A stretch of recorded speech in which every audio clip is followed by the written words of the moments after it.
Hello students सकलोके स्वागतम आन एटा नतुन video लई আজি আমি আলোচনা কৰিম ক্লাস 10 ভূগোলত থকা 3 নম্বৰ অধ্যায় পৃথিৱীৰ ভূগোল নামৰ পাঠ্য এই পাঠৰ অন্তৰ্গত আমি আজি খুবেই ইম্পৰ্টেন্ট কিছুমান বস্তু আলোচনা কৰিম এই পাঠৰ অনুশীলনীত থকা সকলো প্ৰশ্নৰ উত্তৰ আলোচনা কৰা হ'ব আৰু লগতে আলোচনা কৰা হ'ব এই পাঠৰ অন্তৰ্গত যিমানখিনি এমসিকিউ আহিব পাৰে বা শৰ্ট কোৱেশ্চনছ হ'ব পাৰে এই গোটেইবোৰ পাঠ্য পঢ়ি বনোৱা হৈছে আৰু এইবোৰ 100% কমন হোৱাৰ সম্ভাৱনা আছে পৰীক্ষাত तार पिছত प्रिवियस ইয়াৰ কোশ্চেন অৰ্থাৎ তোমালোকৰ আগত ফাইনাল পৰীক্ষাত আহি যোৱা কিছুমান ইম্পৰ্টেন্ট কোশ্চেন ইয়াত এড কৰা হৈছে तार पिছত ইয়াৰ প্ৰশ্নৰ উত্তৰবোৰ একেবাৰে ছুটিকৈ লিখি দিয়া হৈছে ছুটি হলে তোমালোকে এনেকৈ লিখিলে পৰীক্ষাত ফুল মাৰ্কস পাবা আৰু এই সিস্টেমত পঢ়িলে তোমালোকে কি হ'ব তোমালোকে এই সাবজেক্টত লেটাৰ মাৰ্কস পাবা কাৰণ অনুশীলনীৰ প্ৰশ্ন উত্তৰ পাঠ ভিত্তিক এমসিকিউ শর্ট কোশ্চেন লগত যেতিয়া প্রিভিয়াস ইয়ার কোশ্চেন আলোচনা করা হ'ব তেতিয়া কি হ'ব তোমালোকে 100% লেটার মার্কস পাবা আৰু কোনবোৰ পৰীক্ষাৰ কাৰণে গুৰুত্বপূৰ্ণ হয় সেইবোৰ আমি ক্লাছৰ মাজত আলোচনা কৰিম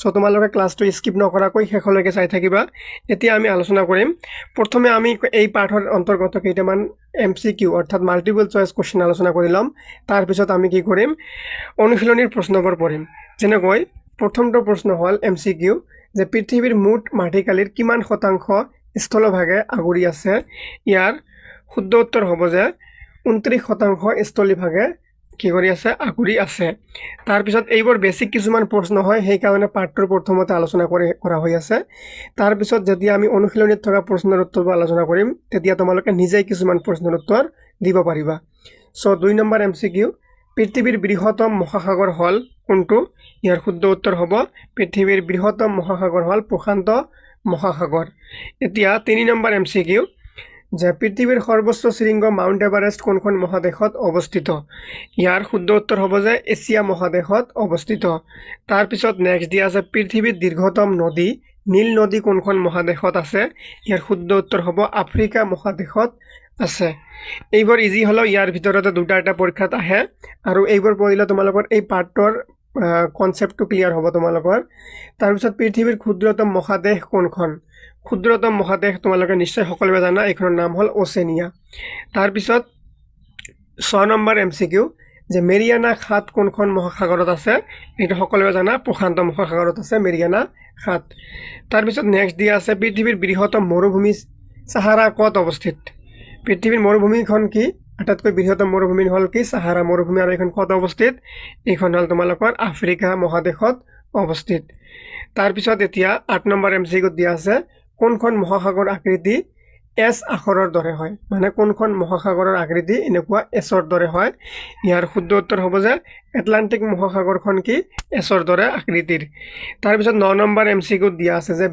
পৃথিৱীৰ বৃহত্তম হ্ৰদটো হল ভেৰি ইম্পৰ্টেন্ট 8 নম্বৰ আৰু 9 নম্বৰ প্ৰশ্নটো খুবেই ইম্পৰ্টেন্ট হয় এইটো হল কি কাস্পিয়ান সাগৰ তাৰ পিছত 10 নম্বৰ এমসিকিউত কি কৈছে যে পৃথিৱীৰ দীৰ্ঘতম পৰ্বতমালা এন্ডিজ ক'ত অৱস্থিত ইয়াৰ শুদ্ধ উত্তৰ হ'ব দক্ষিণ আমেৰিকাত অৱস্থিত আমি 10টা এমসিকিউ আলোচনা কৰিলো এইখিনিতে শেষ নহব এতিয়া আমি তোমালোকৰ অনুশীলনীৰ প্ৰশ্ন আলোচনা কৰিম তাৰ পিছত ইয়াৰ মাজতে শৰ্ট কোশ্চেনছ আছে প্ৰিভিয়াস ইয়াৰ কোশ্চেনছ আছে আকৌ ক্লাছৰ শেষত মোস্ট ইম্পৰ্টেন্ট আটাইতকৈ বেছি ইম্পৰ্টেন্ট যোনবোৰ 100% পৰীক্ষাত কমন হোৱাৰ সম্ভাৱনা আছে সেইবোৰ ক্লাছৰ শেষত পাবা তোমালোকে ঠিক আছে সো এতিয়া আমি অনুশীলনীৰ প্ৰশ্নবোৰ আলোচনা কৰিম তোমালোকে এই এমসিকিউবোৰ মিছ নকৰিবা তাৰ কাৰণে ক্লাছটো শেষলৈকে চাই থাকিবা এতিয়া তোমালোকৰ অনুশীলনীৰ প্ৰথমত দিয়া আছে পৃথিৱীৰ স্থলমণ্ডল আৰু জলমণ্ডলৰ বিষয়ে চমুকৈ লিখা ইয়াৰ উত্তৰ কি হ'ব পৃথিৱীৰ জলমণ্ডল আৰু স্থলমণ্ডলৰ বিষয়ে চমুকৈ লিখিব লাগে চমুকৈ লিখিলে আমি সুন্দৰকৈ একদম যিমান মানে চমুকৈ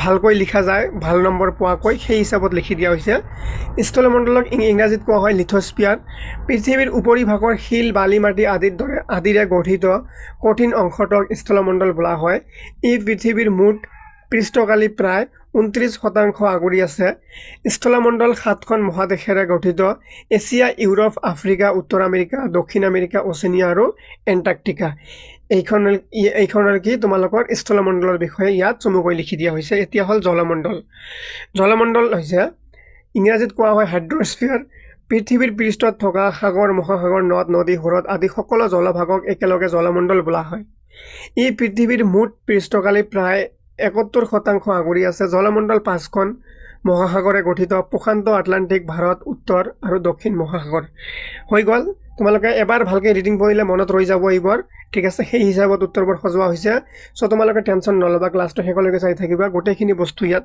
ক্লিয়াৰ হৈ যাব তাৰপিছত 2 নম্বৰত কৈছে যে মহাদেশীয় বিস্থাপন সূত্ৰ অনুসৰি পৃথিৱীৰ অৱস্থা আদিতে কেনে আছিল উত্তৰ হ'ব আদিতে মানে প্ৰথম অৱস্থাত কেনেকুৱা আছিল আমাৰ পৃথিৱীখনৰ অৱস্থা এতিয়া কেনেকুৱা হৈছে ঠিক আছে এতিয়া উত্তৰ হ'ব যে মহাদেশীয় বিস্থাপন সূত্ৰ অৰ্থাৎ কণ্টিনেণ্টেল ড্ৰাফ্ট থিয়ৰী এইটোক আমাৰ অসমীয়াত কি বুলি কোৱা হয় মহাদেশীয় বিস্থাপন সূত্ৰ অনুসৰি আজিৰ পৰা প্ৰায় 300 নিযুত বছৰ পূৰ্বে পৃথিৱীৰ সমগ্ৰ স্থলভাগ একত্ৰিত হৈ আছিল কি হৈছিল এতিয়া যেনেকৈ আমাৰ স্থলভাগ অৰ্থাৎ মহাদেশবোৰ ভাগ ভাগ হৈ আছে ইয়াত এটা এনেকৈ আছে আৰু মাজতে কি আছে জলভাগ আছে সাগৰ মহাসাগৰ আছে আগতে কি হৈছিল গোটেই স্থলভাগ মিলি এটা আছিল কিমান সময় আগত প্ৰায় 300 নিযুত বছৰ আগত তাৰপিছত কি হৈছে এই বিশাল স্থলমণ্ডলটোক পেনজিয়া বুলি কোৱা হৈছিল আৰু যেতিয়া গোটেই মিলি এটা আছিল স্থলমণ্ডল ইয়াক কি বুলি কোৱা হৈছিল পেনজিয়া বুলি কোৱা হৈছিল তাৰপিছত পেনজিয়া চাৰিওফালে থকা বিশাল জলভাগক পান্থালাছা বুলি কোৱা হৈছিল কালক্ৰমত পেনজিয়াৰ মাজত ফাট মেলি তেচিছ সাগৰৰ সৃষ্টি হয় কি হয় কিবা কাৰণত এই পেনজিয়াৰ মাজত কি হয় এটা ফাট মেলে আৰু ফাট মেলাৰ পিছত কি হয় তেচিছ সাগৰটো কি হয় সৃষ্টি হয় যাৰ ফলত ই উত্তৰৰ আংগাৰা লেণ্ড আৰু দক্ষিণৰ গণ্ডৱালা লেণ্ড আৰু নামৰ দুটা ভাগত বিভক্ত হয় পৃথিৱীৰ আদি সময়ত কি আছিল এই দুটা অংশত পুনৰ বিভাজিত হৈ বৰ্তমানৰ মহাদেশৰ সৃষ্টি হয় ঠিক আছে পৰৱৰ্তী সময়ত মানে পিছত কি হয় এই অংশত পুনৰ বিভাজিত হৈ বৰ্তমানৰ মহাদেশসমূহ সৃষ্টি হৈছে চ' মই যেনেকৈ তোমালোকক কৈছিলোঁ পৰীক্ষাৰ মানে গুৰুত্বপূৰ্ণ মানে প্ৰশ্নৰ ভিতৰত 2 নম্বৰটো এটা খুবেই ইম্পৰ্টেণ্ট হয় উত্তৰটো তোমালোকে অলপ মন দি চাবা ইয়াৰ পৰা বহুতখিনি MCQ বা শৰ্ট কুৱেশ্যনছ ইয়াৰ পৰা হ'ব পাৰে চ' এইবোৰ তোমালোকে মন দি বুজি পঢ়িবা ডাইৰেক্ট মুখস্থ কৰিব নালাগে যিহেতু তোমালোকে মেট্ৰিক ফাইনেল দিয়া ষ্টুডেণ্টছ তোমালোকে উত্তৰবোৰত এটা ইনফৰমেশ্যন যেনেকৈ পেনজিয়া পান্থালাছা আংগাৰা লেণ্ড গণ্ডৱালা লেণ্ড তাৰপিছত তেচিছ সাগৰ এই গোটেইবোৰ বস্তু তোমালোকে এটা ভালকৈ মনত ৰাখিবা এইবোৰৰ পৰা শৰ্ট কুৱেশ্যনছ বা MCQ আহিব পাৰে এতিয়া 3 নম্বৰ প্ৰশ্নত কৈছে মহাসাগৰৰ তলিভাগৰ ভূ অৱয়ব সম্পৰ্কে চমুকৈ লিখা উত্তৰ হ'ব যে মহাসাগৰৰ তলিভাগৰ প্ৰকৃতি স্থলভাগৰ দৰেই ওখৰা মখৰা উপকূলৰ পৰা মাজভাগলৈ ইয়াৰ গভীৰতা ক্ৰমান্বয়ে বাঢ়ি যায় আৰু ইয়াত কেইবাটাও প্ৰধান ভূ অৱয়ব দেখা যায় সেইবোৰ হ'ল কি সেইবোৰ হ'ল যে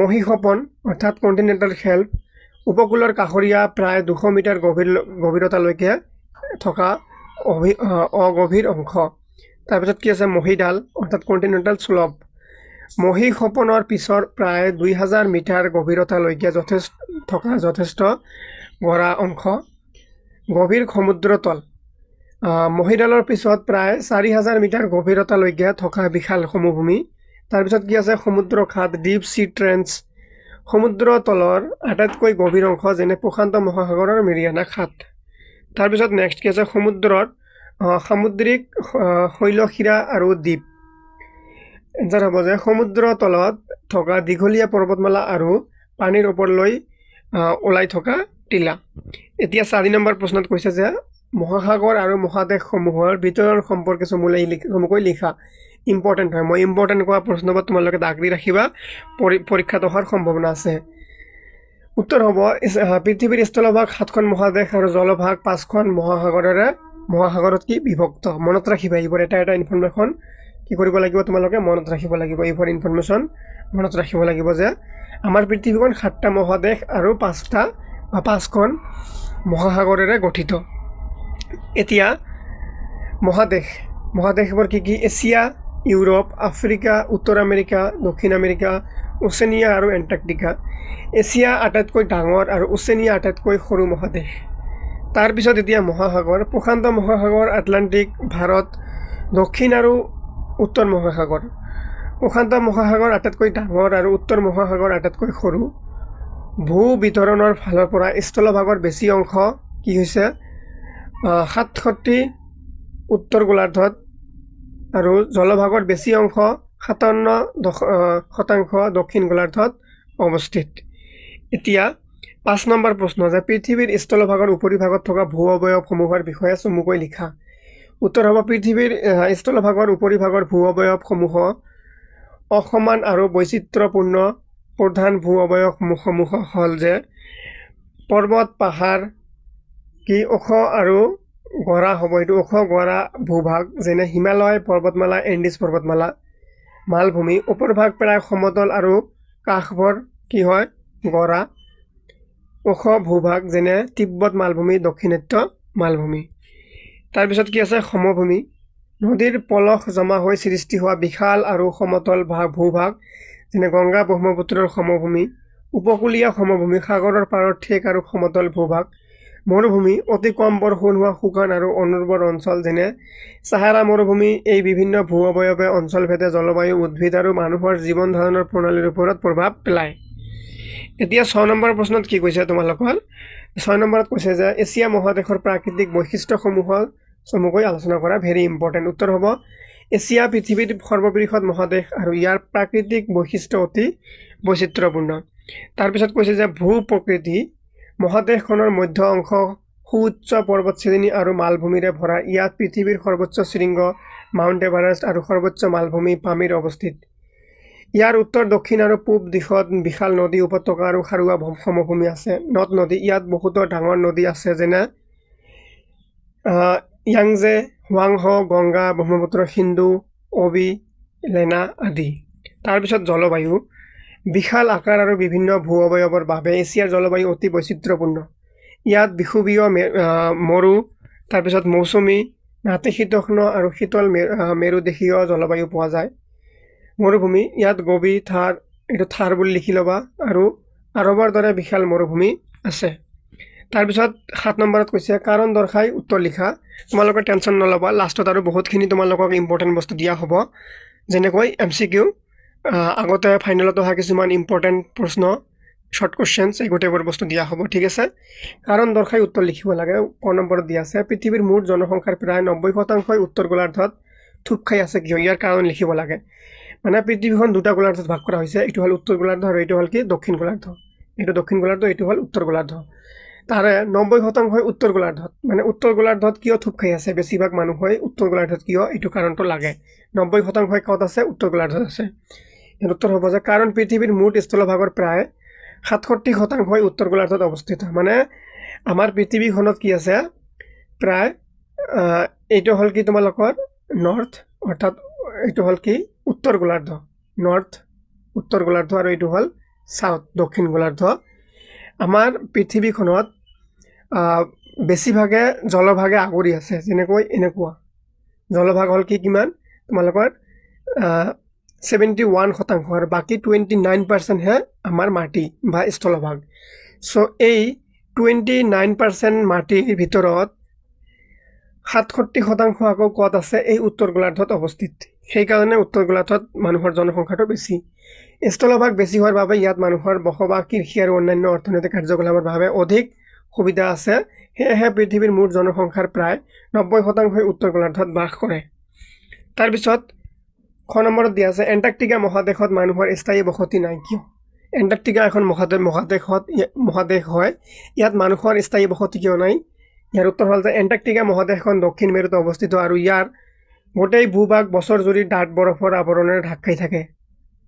গোটেই বছৰ যদি ডাঠ বৰফৰ আৱৰণেৰে ঢাক খাই থাকে তেন্তে মানুহ কেনেকৈ তাত জীয়াই থাকিব?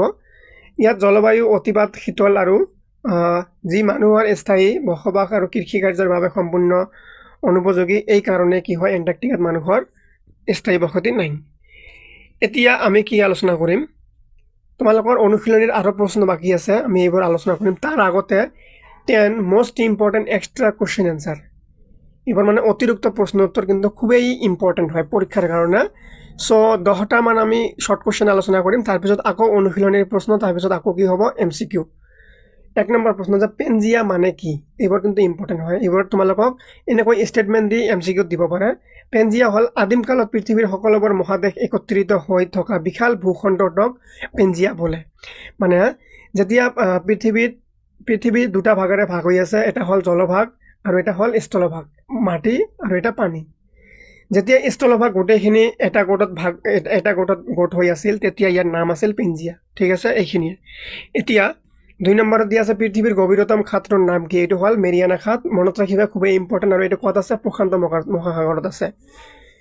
তাৰপিছত তোমালোকৰ 3 নম্বৰ প্ৰশ্নত দিয়া আছে কোনখন মহাদেশক অন্ধকাৰাচ্ছন্ন মহাদেশ বুলি কোৱা হৈছিল এইটো হ'ল আফ্ৰিকা মহাদেশক কোৱা হৈছিল। তাৰপিছত পৃথিৱীৰ বৃহত্তম মৰুভূমিখনৰ নাম কি এইখন হ'ল সাহাৰা মৰুভূমি।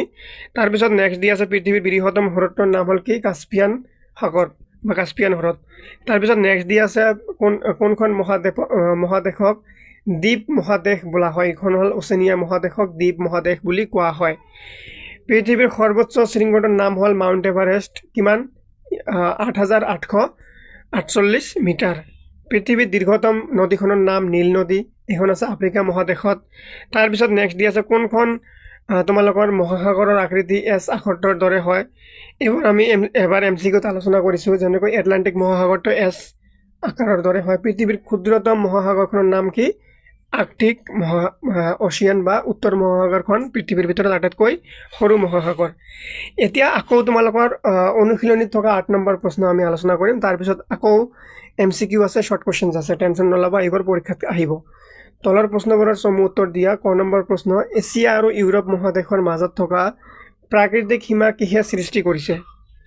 ইয়াৰ উত্তৰ হ'ব ইউৰাল পৰ্বতমালা আৰু ইউৰাল নদীয়ে কি কৰিছে এছিয়া আৰু ইউৰোপ মহাদেশৰ মাজত প্ৰাকৃতিক সীমা সৃষ্টি কৰিছে কিহে ইউৰোপ পৰ্বতমালা আৰু ইউৰাল নদীয়ে।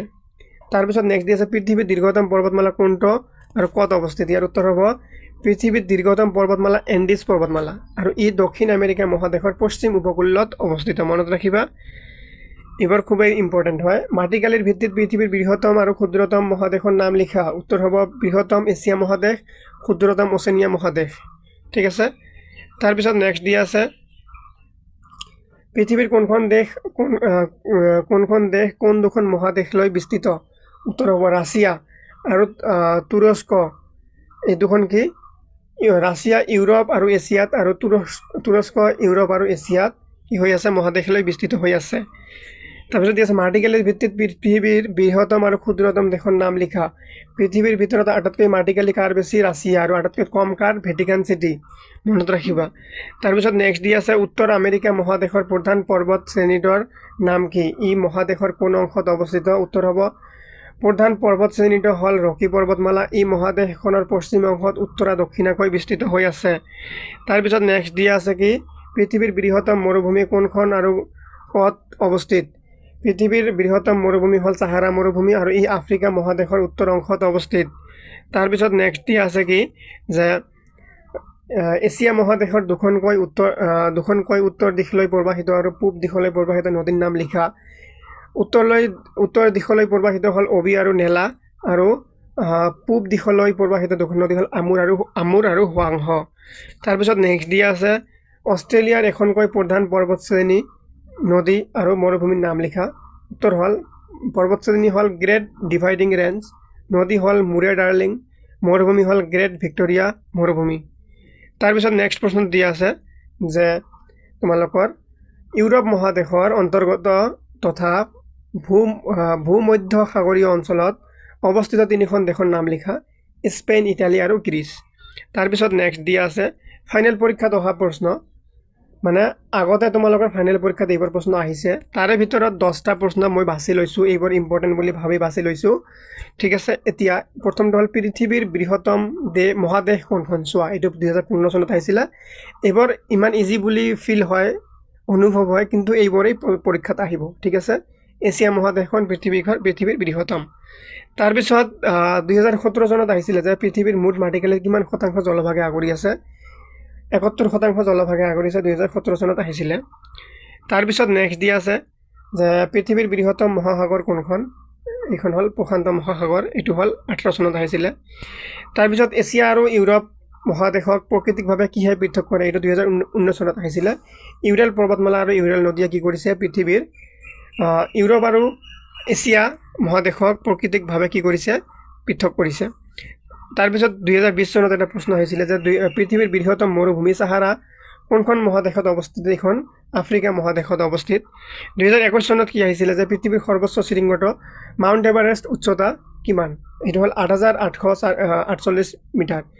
এই প্ৰশ্নবোৰ ইয়াত দিয়াৰ অৰ্থ হ'ল যে তোমালোকে কোনো প্ৰশ্ন ইজি বুলি ভাবি মানে অৱহেলা নকৰিবা। এনেকুৱা ইজি প্ৰশ্নবোৰে তোমালোকক যেতিয়া MCQত 4টা অপশ্যন দিব তেতিয়া তোমালোকে খেলি মেলি লাগি যাব মূৰত।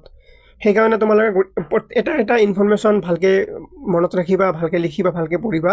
এইবোৰ কিন্তু তোমালোকৰ পাঠৰ পৰা লোৱা হৈছে, এইবোৰ বাহিৰা কথা নহয়। চ' পাঠৰ পৰা প্ৰশ্ন দিবই। তাৰপিছত 2016 চনত এটা প্ৰশ্ন দিছিলে যে পৃথিৱীৰ ক্ষুদ্ৰতম মহাদেশ কোনখন? এখন হ'ল অচেনিয়া আৰু ক'ত আছে? অষ্ট্ৰেলিয়া মহাদেশত আছে। তাৰপিছত আমাজন নদী কোনখন মহাদেশত অৱস্থিত? 2014 চনত আহিছিলে। আমাজন নদীখন দক্ষিণ আমেৰিকাত অৱস্থিত। তাৰপিছত পৃথিৱীৰ গভীৰতম হ্ৰদটোৰ নাম হ'ল কি? বৈকাল হ্ৰদ, 2022 চনত আহিছিলে। তাৰপিছত নেক্সট দিয়া আছে যে তোমালোকৰ পৃথিৱীৰ মুঠ মহাদেশ কেইখন? 7খন। মনত ৰাখিবা, 2023 চনত আহিছিলে। এতিয়া তোমালোকৰ অনুশীলনীত আকৌ দিয়া আছে চমুটোকা। তোমালোকে 9 নম্বৰত চাবা, তোমালোকৰ কিতাপত থকা অনুশীলনীত চমুটোকা বুলি দিয়া আছে। চমুটোকাবোৰ যিমান চুটিকৈ দিয়া যায় মই কৰি দিছোঁ। পেঞ্জিয়া হ'ল মহাদেশীয় বিস্থাপন সূত্ৰ অনুসৰি প্ৰায় 300 নিযুত বছৰ আগতে পৃথিৱীৰ সকলো স্থলভাগ একত্ৰিত হৈ থকা এক বিশাল ভূখণ্ডকে পেঞ্জিয়া বোলে।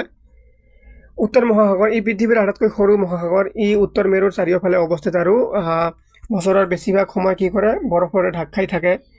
তাৰপিছত নেক্সট কি দিয়া আছে? অচেনিয়া মহাদেশ। অষ্ট্ৰেলিয়া, নিউজিলেণ্ড আৰু প্ৰশান্ত মহাসাগৰৰ অসংখ্য সৰু বৰ দ্বীপক লৈ গঠিত এইখন পৃথিৱীৰ ক্ষুদ্ৰতম মহাদেশ। নেক্সট দিয়া আছে এছিয়া মহাদেশৰ নদ নদী।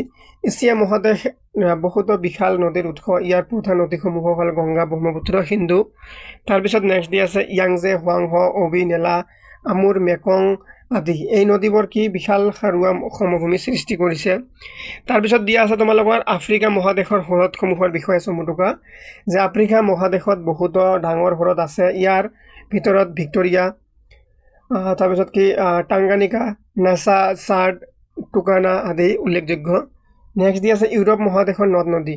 ইউৰোপত বহুতো গুৰুত্বপূৰ্ণ নদ নদী আছে, যেনে ভলগা, ডানিউব, ৰাইন, চেইন, থেমছ, পো আদি।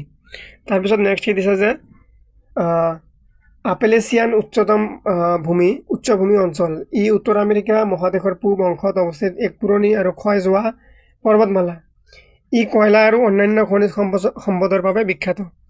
নেক্সট কি দিছে? উত্তৰ আমেৰিকা মহাদেশৰ হ্ৰদসমূহ।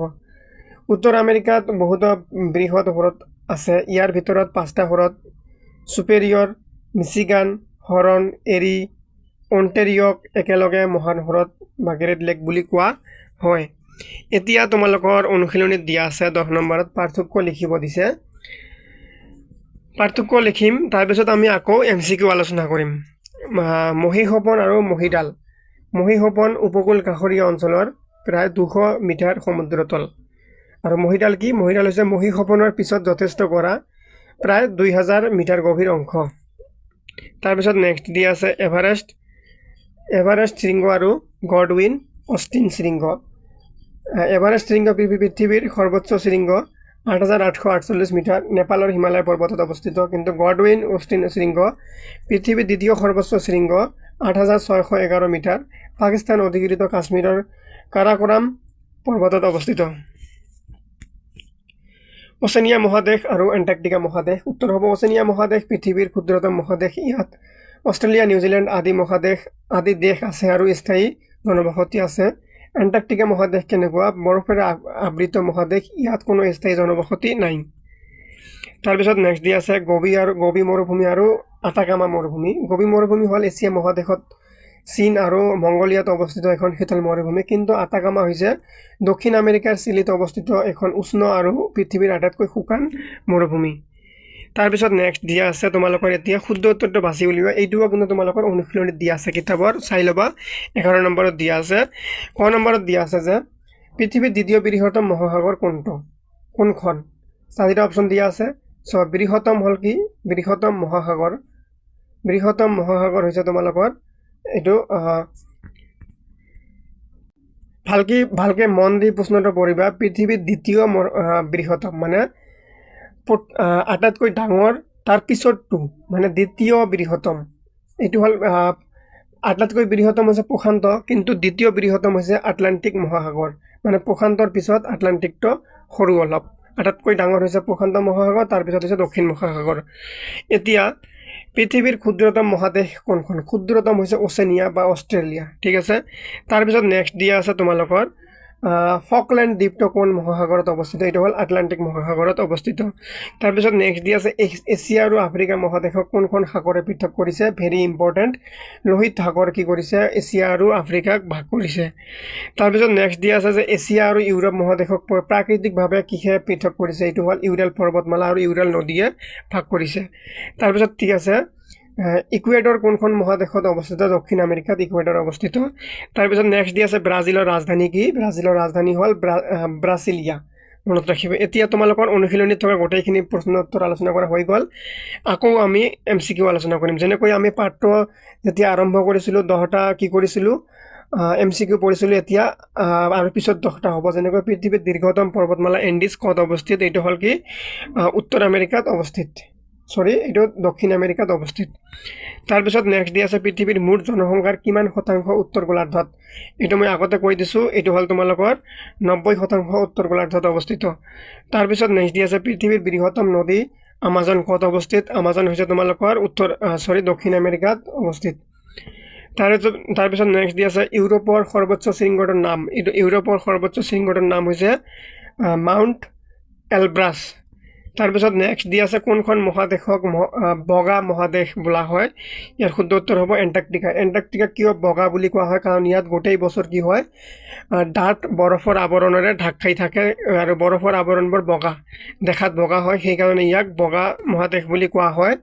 15 নম্বৰত দি আছে পৃথিৱীৰ বৃহত্তম নিৰ্মল পানীৰ হ্ৰদটো কি? নিৰ্মল পানীৰ হ্ৰদটো হ'ল সুপেৰিয়ৰ হ্ৰদটো হ'ল নিৰ্মল পানীৰ হ্ৰদ। তাৰপিছত নেক্সট দি আছে এছিয়া আৰু আফ্ৰিকা মহাদেশক কিহে পৃথক কৰিছে? এছিয়া আৰু আফ্ৰিকাক লোহিত সাগৰ আৰু সুৱেজ খাল এই দুটাই পৃথক কৰিছে। তাৰপিছত নেক্সট দি আছে পৃথিৱীৰ বৃহত্তম দ্বীপটো হ'ল কি? তোমালোকৰ গ্ৰীণলেণ্ড হৈছে বৃহত্তম। তাৰপিছত নেক্সট দি আছে উত্তৰ আমেৰিকাৰ প্ৰধান পৰ্বতমালাখন হ'ল ৰকি পৰ্বতমালা। তাৰপিছত নেক্সট দি আছে পৃথিৱীৰ মুঠ মহাসাগৰ কেইখন? মুঠ মহাসাগৰ হৈছে 5খন। তাৰপিছত নেক্সট দি আছে পানামা খালে কোন দুখন মহাদেশক সংযোগ কৰিছে? ভেৰি ইম্পৰ্টেণ্ট হয় প্ৰশ্নটো। উত্তৰ আমেৰিকা আৰু দক্ষিণ আমেৰিকাক পানামা খালে কি কৰিছে? সংযোগ কৰিছে। চ' এইখিনিতে তোমালোকৰ এই পাঠৰ অন্তৰ্গত MCQ, প্ৰিভিয়াছ ইয়াৰ কুৱেশ্যন লগতে শ্বৰ্ট কুৱেশ্যনছ আৰু অনুশীলনীত থকা গোটেইখিনি প্ৰশ্নৰ উত্তৰ আলোচনা কৰা হৈ গ'ল। আশা কৰিছোঁ তোমালোকে ক্লাছটো বুজি পাইছা। বুজি পালে লাইক কমেণ্ট কৰি শ্বেয়াৰ কৰি দিবা। ধন্যবাদ সকলোকে।